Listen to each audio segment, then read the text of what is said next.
Oh, I didn't even know they'd made this. That's funny as shit. I Yeah, saw I this as didn't even soon as know it they'd came made out. this. Oh, why? Leave things alone, you bastards. The thing is, this was, well, I mean, it's still kind of going, but the whole prequel, or not prequel, but like remake that's really a sequel, that's not really a sequel, but it's kind of a sequel. Like, this was definitely one of those. And I feel like this was probably one of the better ones. Like, it's not amazing, but it's, I mean, I own it. I've watched it multiple times. So You it's owning a not movie and watching something doesn't really count, though. good. Fair. When you think about it. That's true. There's only been like 3 movies I've ever actually like straight up thrown out, and this was not one of them. Yeah. Yeah. So they remade the Poltergeist movie in 2015 because that needed to happen. Well, again, it was sort of a sequel. Like I should have been taking notes because usually I do, but there's a point where they bring up the sort of like the area that the first one was in, and so it's like it sets up that exists in the same universe. Therefore, this is a sequel, but So it's it's happening not again, a sort of thing. sequel. Yeah. So it's a sequel without it being a sequel, essentially. All right. Okay. Fun times. Yeah, I just could not gel with these characters. Just no sympathy for them. I just, well, they just struggle through this, to be honest. I think it's just because you're a grumpy old man. You don't like to be happy. You don't like fun. Yeah, that's it. That's me. Yeah. Okay. Right. Dead on. That'd be my guess. I mean, I'm a grumpy old man too, but I try to be happy about stuff. Just because I'm further along the line, is that what you're saying? Right. Okay. Probably, I think Putting that so. in. Yeah. I'm a couple of years away from like full on just fuck everything. I'm creeping up that next fucking level of don't care anymore. I'm seeing it getting closer, and I'm like, oh shit. But yeah, the thing I loved about the original one, we'll obviously talk about it, was the fact that there was good spirits, family unity. There was banter. They were still able to be like the oldest girl was still able to be spunky, but wasn't an absolute dick. Mm-hmm. And this trend of the dysfunctional family fairly holding together, it's just shit to watch. The thing is, though, like for me, I find it more believable. I mean, that probably says a lot more about me and my childhood than anything else. But like with the first one, yeah, we got that beautiful dynamic where everybody's cool, and we get that even like the behind the scenes, like the peek behind the curtain of our introduction to the family moving into the house, and then the parents are alone because everybody else is in bed, and they just revert back to almost teenagers where they're being all flirtatious and smoking weed and just like showing a realer side of the reality of parents. Like they're people too. Mhm. Whereas with a lot of movies, especially of that era, specifically like Amblin and stuff, like the parents are strictly just parents. There's no personality outside of that. So we definitely don't get that dynamic with this, but it's a dynamic still that is, again, for me, it's believable. Yeah, it's just I Like think I went not too everybody far. gets along. The parents, they're in love, they love each other, but there's still just that strain because of him losing his job and him wanting her to be a stay-at-home mom, but an author or whatever. So it's very different than the original, but I feel like that works for the kind of family dynamic that they were trying to go for. I think what it is, this might have been like the beginning of doing this, but now that's families are battle zones according to the movies now. Like everyone hates each other, just about barely tolerating. It's fucking weird, and it's like, I mean, again, I believe it's kind of always been my experience with family units. I suppose I'm a type because I don't get too involved, like extended family and stuff. I just withdraw and don't bother. Oh well, that's me now. Yeah, that's me now, definitely. But it's almost like, why? it's just so much like there's enough misery in the real world. That's what I mean. You need to. Where's the escapism? I mean, this definitely works for escapism. I don't know. Go to the paranormal channels. They believe this happens every day. Right. Yeah, I love that shit because of how goofy it is. Definitely. But even the setup, like, how come they can't figure out in a movie how to buy a house? It takes weeks if everything goes right, if not months, to buy a house. Yeah, I was like, weeks. Jesus Christ, that'd be beautiful. Yeah, if everything went right. God, the first house I put an offer on, we got a response to that offer a year after we had moved into the house that we're in now. And it's like, you guys just sent it to my new address. Why? No, we're good. We don't want it. Yeah, it's never that easy. The thing that I didn't understand is how the fuck are they buying that big of a... Now, I understand it's a discounted price because of the fact that it's built on a burial ground. But still, like, you're unemployed. Like, the two heads of the household are unemployed, and yet you're buying something that big. No, fuck That's you. yeah, I actually put that in the notes. Like, the market was very different back then. Yes, because I mean, it's about the same time that I got my house, but still, it wasn't that fucking easy to just get into a place. We had to have 3 people with jobs to do it because it still was difficult. Yeah, and you have to have income. You have to have that. Even selling the house, you have to prove you can pay the mortgage while that goes through, and you don't just walk up straight away. Like I just love the way that like go up the real estate agent. It's like it's a done deal there and in the spot. Mm-hmm. And that's not, you know what I mean? They just show you around and then you might make an offer, you know, when you make a formal offer, you know what I mean? They never get this right in movies. No. And the fact that nobody looks at the house first, it's like they just walk up and move in, like there and then in the spot, like buying a car. Even buying a car is more complicated. Yeah. Than what these people have, like buying a house. They just don't get it right. Well, we're to play devil's advocate, like we're also assuming that this is the first time that they've been to the house. Like that's never how it goes. So they've more than likely toured the house, talked about it and all that shit. But that's boring as fuck. Nobody wants to see that. Like we want to see the movie start. Yeah, from it's the kids' reaction. That's what gets me because this is I've reviewed numerous of these type of movies and they do the same shit. That you've got the father driving, moving them all in the house and nobody's ever seen it before. Mm. And then they're all surprised. You know what I mean? They've done this fucking trope. Yeah, but that happens over and over and over and over and over and over again. It's like that could be real life. Like so the house that I is this an American thing? Yeah. So well, is that what Americans do? Maybe that's here's my actual real life experience with this.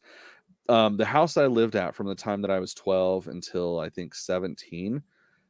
My first introduction to it was coming home from the res, like because I spent the summer down in New Mexico with my family. I came home and moved into it. Like my mom and my stepdad had already been living there for a couple of months. And yeah, that was mine and my brother's introduction to it was moving in. Like our shit was already there. Our shit was already set up. We just got home and hey, new house. So that's not, at least for me, that's not outside of the ordinary. Like I've experienced that before. Oh, it must be an American thing then. That's normal over there. Because because if they did that with a family over here, the family would freak out. You know what I mean? It'd be freak outs there and then in the spot. You're doing what? And it'll just be ringing social services and everything. It'd just be, what the hell are you doing? Yeah. It just wasn't done. Like even I remember, like I grew up. We only moved house once, and I still went around. I was only like God, what age was I? 5 or 6. I wasn't even that old. But my mum and my dad still took us around where the places we were looking at. Just to, what do you think of this one? What do you think of that? Now, did I have this sway and decision? No, but I was included. If that makes sense. Yeah. Because what they don't, I don't know. The last thing you want is like everyone just falling apart. Why are we living here? Blah, Yeah, it's like that's probably going to happen at some point, anyways. Yeah. Especially you got little kids, man. Like, yeah, we were not even teenagers when we moved in, my brother and I. So it happens. Yeah, it must be. I just, like I said, it's like nobody's ever seen this particular house before, and it's just weird. Like I said, I've seen this hundreds of times in like movies, and you're like, fuck's sake.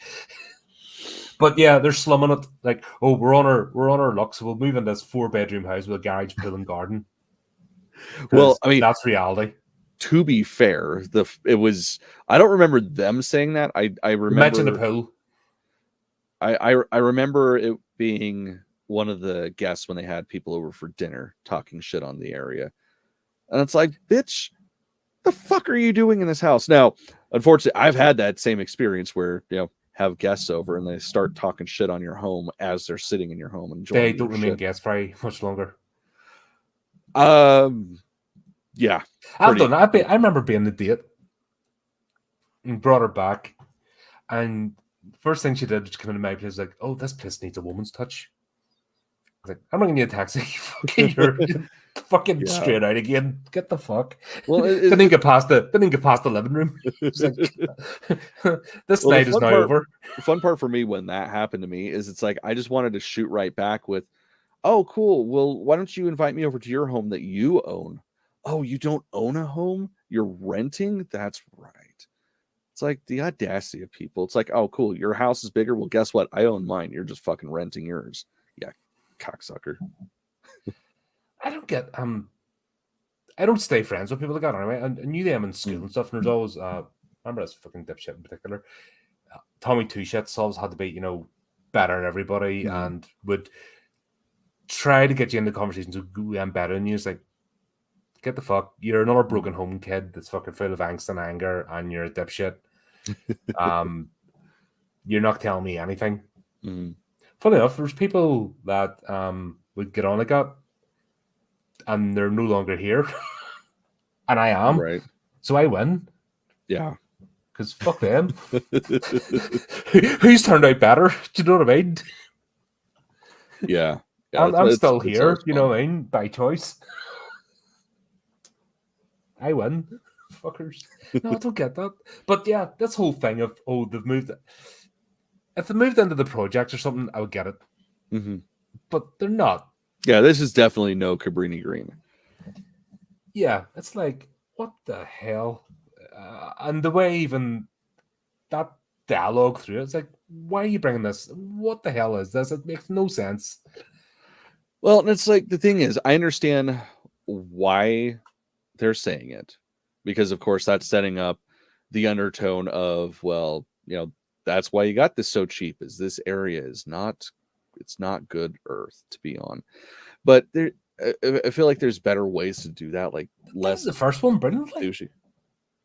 Yeah, exactly. Like, he works on the area, he knows about the area, so you don't need that one person to come in and be an asshole and talk shit on where they live. But it's like, do we even need that to begin with? I feel like we don't. No, that would have been a good reveal, but the way they did it, actually, even this being a remake, soft sequel, whatever the hell you want to call it, that's still, they could have done that in a more inventive way, or not even brought up until the end. But even they made that part so flat. That's why I don't like this movie, because they brought up in the dinner party later on. Oh yeah, they moved the cemetery, and they just made it so fucking flat. The way the delivery of it just made. Yeah, cause, I mean, that was the thing from the first one that was like the big reveal of, they only moved the headstones, not the bodies. Oh my god, like that was a big fucking deal. And with this, it's sort of like, hey, we're mentioning this. That's how it is. Twice. See it play out. Yeah. Yeah, and that's like I said, it's just when you're doing the story beats of something over again, then you need the audience knows. So how do you make it better? Or how do you at least get people engaged with your story? This isn't what you do. Yeah. Well, and it's hard because I understand kind of where they're coming from, because they're obviously the movie's for multiple audiences. It's for people that have never seen the first Poltergeist, and it's people that have seen the first 3 Poltergeists and are coming into it. So it's trying to find that balance between paying off the original fans of the franchise, but still making it accessible to people that are just now discovering it. And I feel like that's a kind of a difficult line to walk. Like, really, probably one of the only ones that I can think of in recent history that really kind of bridged that gap well was like Victor Crowley, so the fourth Hatchet. Outside of that, I really can't think of any that I feel were like really successful with bridging that gap. I I would mean, say it. maybe The Omen, but I mean, It. that's also almost 20 years old. What about it? What's that? What about it?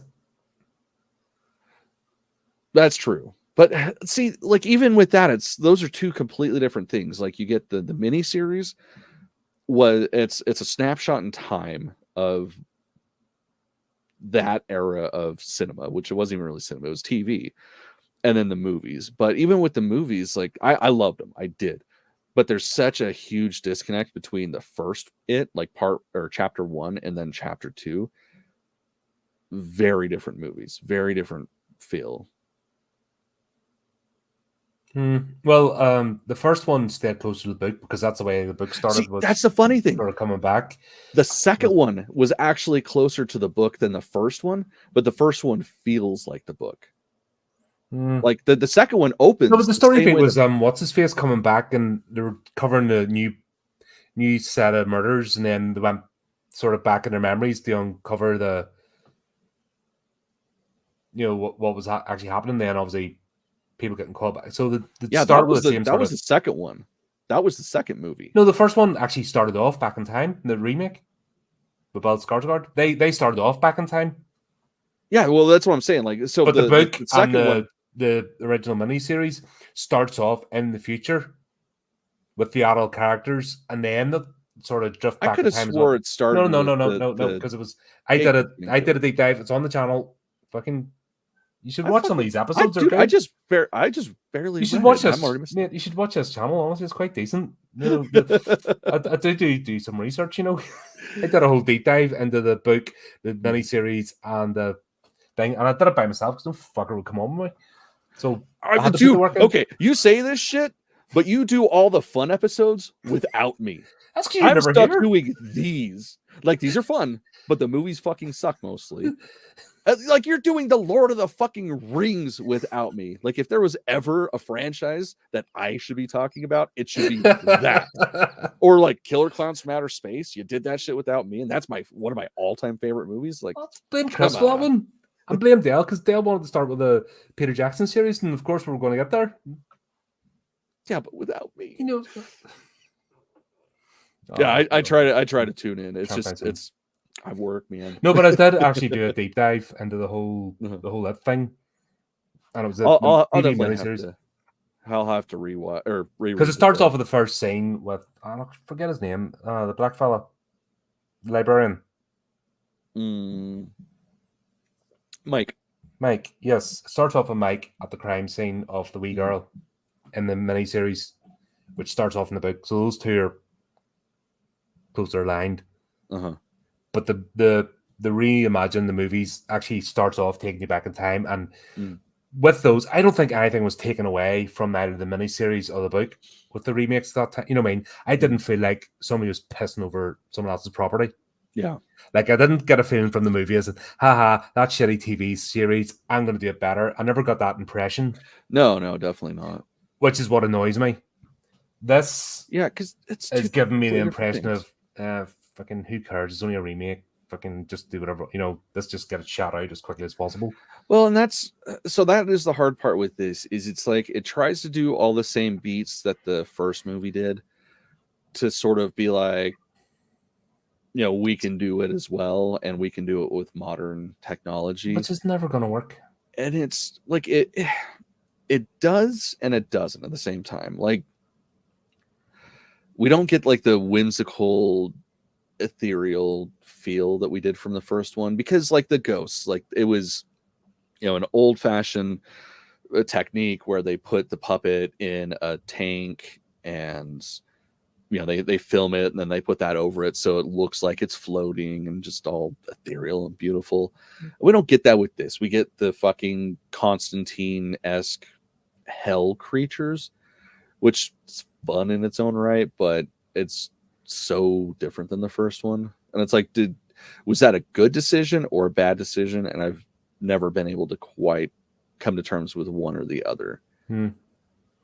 Yeah, honestly, just didn't get the same. Honestly, just felt like it was just being done for the sake of being done. And when it comes across on screen like that, you just don't get invested in the story, or you don't want to see somebody's interpret it. And it did it from the outset, and you're like, you're just dialing this in. That's just the impression I got from this movie. Well, and it's also sort of a product of that era. Because I mean, we get that with the girl being obsessed with Kerrigan, like his show. I forget what the hell it was, but he's one of those like paranormal. Yeah, that's the thing, is this is a product of that, where they're trying to kind of tie in the whole paranormal reality show craze into this, because we didn't have that back in the day, like when the first one came out. And it's like it works in a sense because it, like, they play on all the same tropes that those shows play on, but they do it in a almost not I don't want to say mocking manner, but almost a mocking manner. And that's like the real big difference between the two. Like, I feel like that aspect of it works because it's for a modern era. Yeah. Do you think they were trying to inject comedy in this? What's that? Do you think they were trying to inject comedy into this? A little bit, because I mean, why not? I mean, the first one, it had its moments, but with the first one, the humor was natural. Like, it was organic. It felt, I mean, obviously it's all fucking written and scripted, but like, it felt like something that would happen in that moment. And it wasn't for chuckles. It was sort of moment of levity. Yeah. And so with this, it was definitely definitely a like, difference between having a moment of levity in a horror movie and humor? Like, the two things are sort of different. Oh yeah, of course, it's very different. I mean, it can be one and the same, but more often than not, it is different. Yeah, a moment of levity is just not, it's just a laughing out loud in a weird situation or something that's just ridiculous, but that's what you do just to bring the audience down before the next punch. But this, I actually felt like they were trying to put some humor into it, but it just wasn't. It's like a square peg, into the round hole, trying to fit it in. I mean, you push it hard enough, it's going to go through eventually. Well, it did push hard. I felt like this movie pushed hard in a lot of ways. Yeah, so the one thing that I will say still, like, that bugs me about this, because I mean, I enjoyed it because it was a decently made movie. The acting was decent, but the one aspect that still bugs the fuck out of me, that was just like, hey, we're introducing this, and just kind of shoving it down our throat, was the whole drone thing. Like, that still is kind of like, that's one of the you guys are dating the fuck out of this movie. Like, how expensive was that drone that it had to be a main character? Like, was that a lot of the budget? I guess. Well, I mean, especially at this point in time, because I mean, now any asshole can buy one for like $40 and it's halfway decent. But I mean, this is almost 10 years ago, so I mean, technology was a little bit different.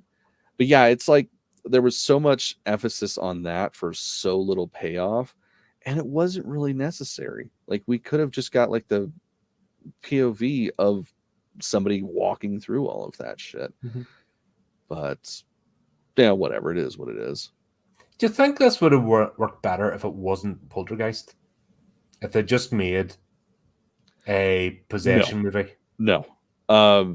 Especially, like, so if they did the exact same movie but titled it differently, no, I don't think it would have worked, because of the fact that it's similar enough to the original film that people would have called bullshit on it. So if they would have released it under any other title, it wouldn't have worked. Especially with like all the little Easter eggs, like them nodding to Toby Hooper. Like, there's streets, there's signs, there's shit like that mention him. And yeah, if that would have happened under a different title, I think there would have been riots in the streets. Yeah, it's weird. I think it's the delivery for me, as opposed to the idea. Like, the delivery just seemed flat. Well, again, it's a product of its era, and this was more so meant for a different generation. It's sort of like the Force Awakens, where people like us could potentially enjoy it, but it wasn't meant for us specifically. It was meant for the new Star Wars fans. And Where are they, by the way? What's that? Where are they, by the way?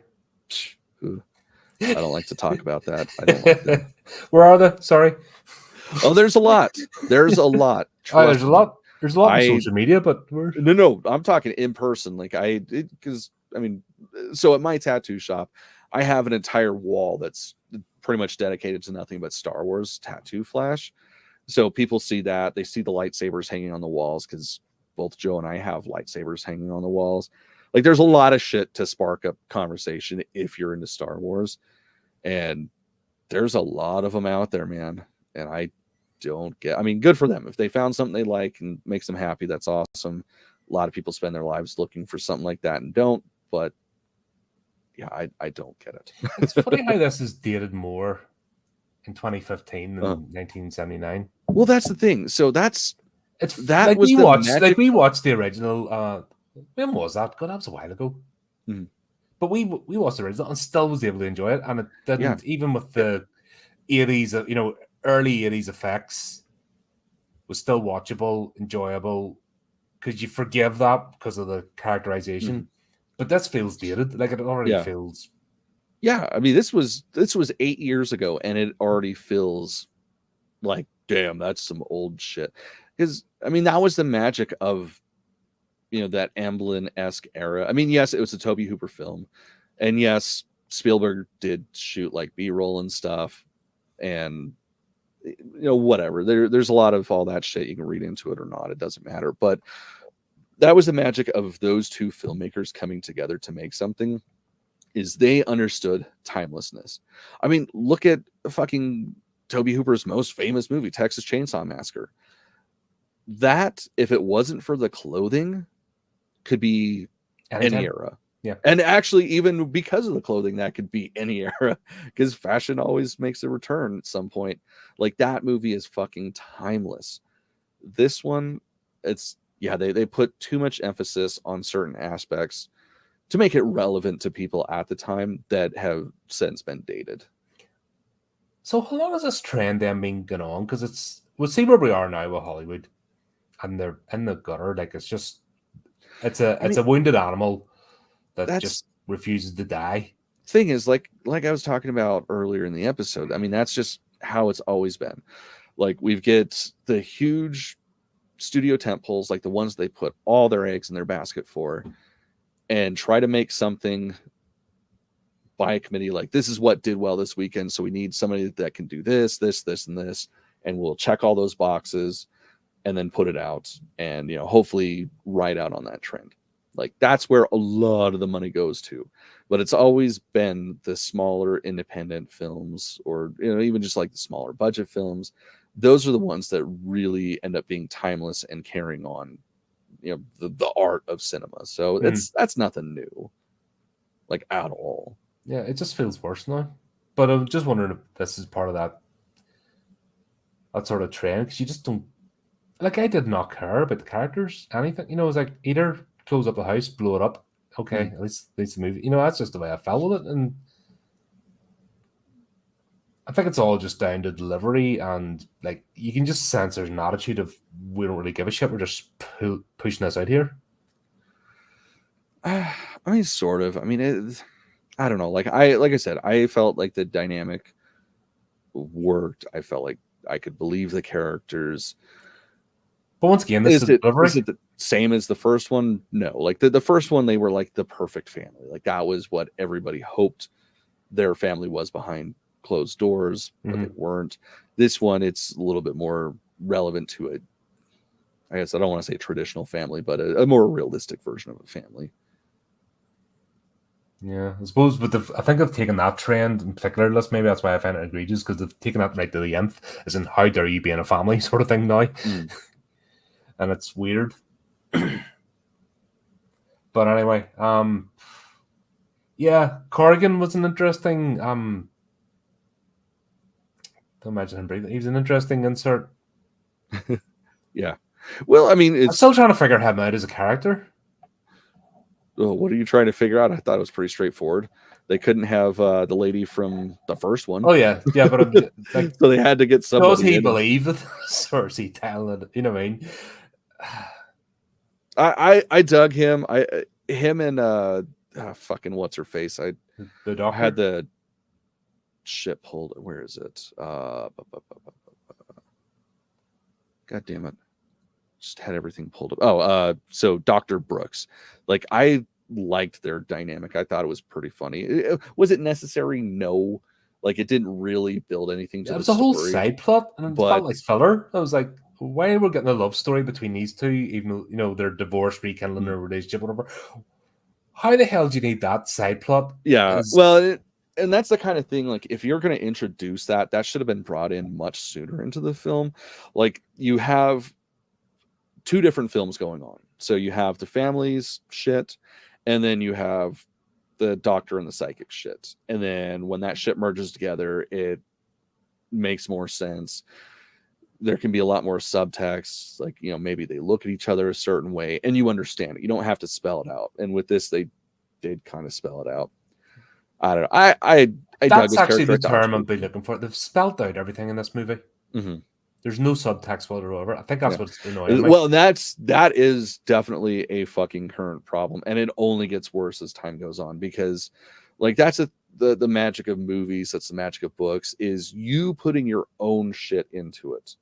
Like, that's why not seeing the monster constantly is so fucking scary. Like, those monsters are so much worse because you're imagining what they're doing just off a screen. Now they want you to understand the monster. Yeah, and now have sympathy with the monster. And well, I mean, bad because the monster's killing you. That's a good monster, though. Like, that's just like a good bad guy. Like, they have, if you can believe that they believe what they're doing is right, so much more effective than just a Snidely Whiplash character twirling his mustache. Oh yeah, but they don't write them that way because they can't write.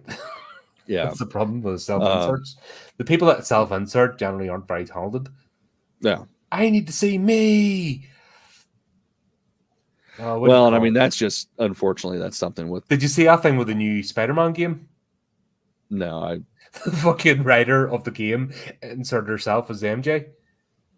So it's her face on MJ, and MJ has like side missions. Huh. Interesting. Like, and then she's getting pissed off because people are calling her out because she's self-inserted. And like, I haven't done that. And fucking everyone holds up the two pictures. And you're like, really? And now there's whole MJ missions. You're like, yeah, I think you have. I have not. That's fucking stupid. And it's like beating you over the head. You know what I mean? It's fucking. Yeah, man. I hate that shit. And that's. So has this been the start? Do you think this is around about the time this fucking weird trend started? Yeah, I mean, it definitely was, because, like, this was when, like, right before you had to start checking the boxes in order to make a production. Like, this kind of person has to be in it. This kind of person has to be in it. Over, like, it's you know, the personality over substance. And that's one of the biggest problems with the Hollywood machine at this point. Like, the thing is, totally understand, you know, inclusion, you know, certain people getting a chance that wouldn't have otherwise. I get that. I understand that. But when it's fucking lazy in most cases, where there's somebody who's clearly better suited for the job, but because of the fact that they are not the box that you're trying to check, you go with somebody that doesn't know what the fuck they're doing. And it's disappointing, because it's actually hurting the cause more than it's helping the cause in most cases. Yeah, funny enough, I've been saying this for ages. Like, you're actually having the opposite effect because you're being dicks. Yeah, exactly. Doesn't matter what your cause is. If you're a dickhead, you've lost your argument, because you fucking wind people up. Well, guess what? I'm not going to support you. Yep. And I always thought horror had done a pretty decent job of fucking staying away from all that shit. Well, again, like, it's horror positive. has, studio systems never have. And when it's a major studio that's doing something, regardless of the genre, they're going to have the same leanings that they're going to have regardless of the film. So that's just something we have to deal with major releases. So it is what it is. Yeah. The whole, would this have been better? Hear me out in this. So they tell the story of Poltergeist, but rather than from the family moving into the house, they've already done that. But let's do it from the perspective of the likes of Corrigan, Mm. and that where they're getting called in.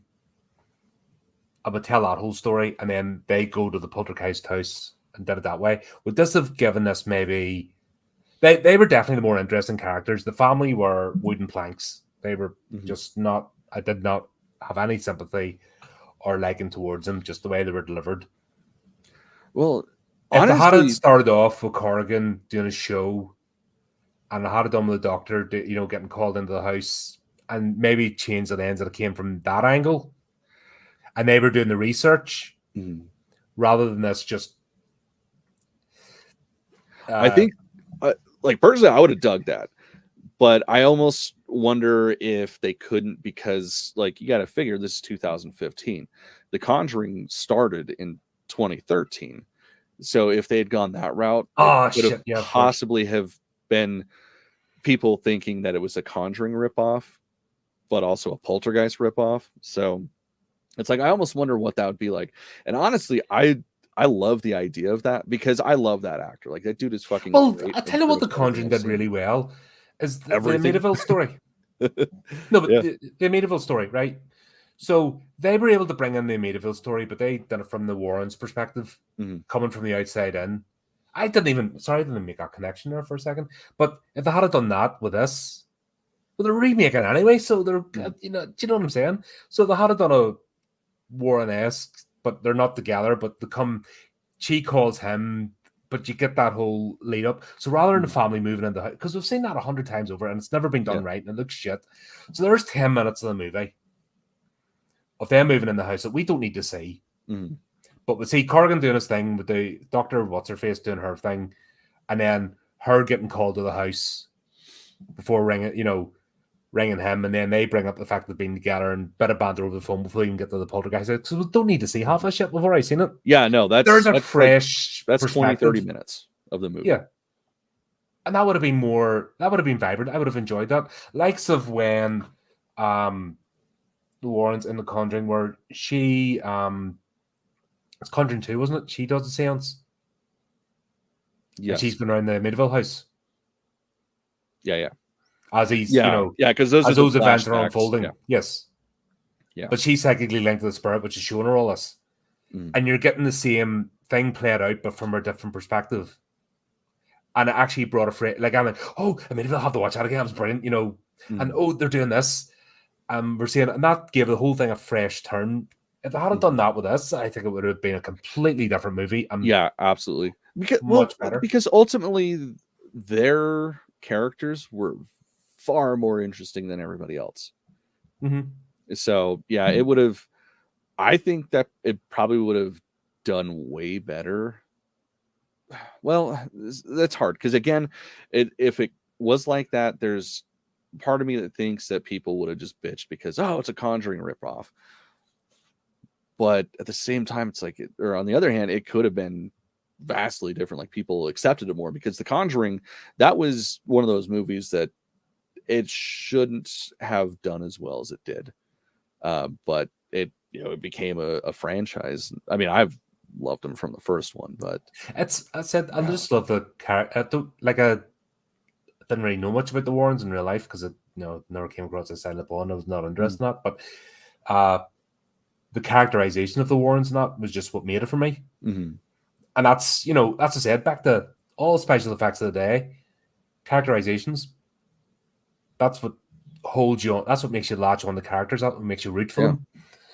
This, I just didn't like. It was sort of the last third of the movie because it was ramping up. It sort of got a bit interesting, but you'd already slogged through part of this that I was already like, no, is it over yet? Oh shit, I picked this one. Fucking crap.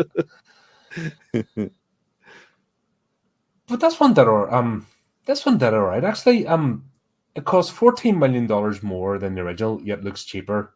And it only brought in 26.3 million. So it still made a profit. It made a decent profit. But it still made less than the original when it came out. Well, in this, I think that's probably the studio's fault because I honestly don't even remember this coming out. I didn't see it until it was on VOD. Oh, and you're slagging me off for? Well, I mean, I don't You were ever. making fun of me for saying I don't even remember this, and you're like, I did, No. because I'm the The thing fucking is, like, best, I'm the best ever. I don't. Well, I don't remember seeing a single fucking advertisement for it when it came out, because this is something I would have seen in theaters. Mhm. Period. And I Apparently a don't lot of people remember did. it. I'm like, Yeah. What's that? apparently a lot of people did see it in theaters. Yeah. And even And that, it made 94 million or something. Like, it made just under 100 million. It's done better as a remake and the movies are doing now. Mhm. 3 times the budget. There's movies being made now for like 300, 400 million. They're only making like 40 million in the box office. Right. So even this one did decent. That surprised me, actually. I was expecting it to be a complete flop. But it actually held its own in terms of there being an interest for it and people actually going out to see it, despite there not being very much in the way of advertising. Yeah. It's a strange one. It's Yeah. I'm having trouble wrapping my head around it.